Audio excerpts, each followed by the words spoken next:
In this video, I will share with you how to delete your Vantage account step-by-step process.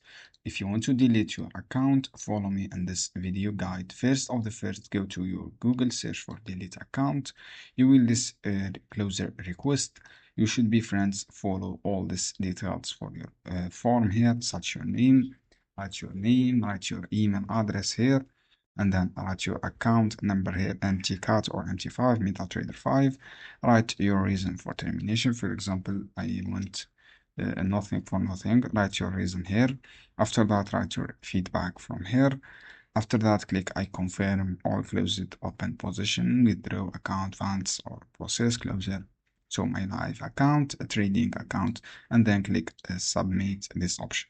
So friends, just follow this form, such names and reason to terminations, and then click submit. I hope this guide helpful for you friends. Don't forget to give like and give share this video for more content.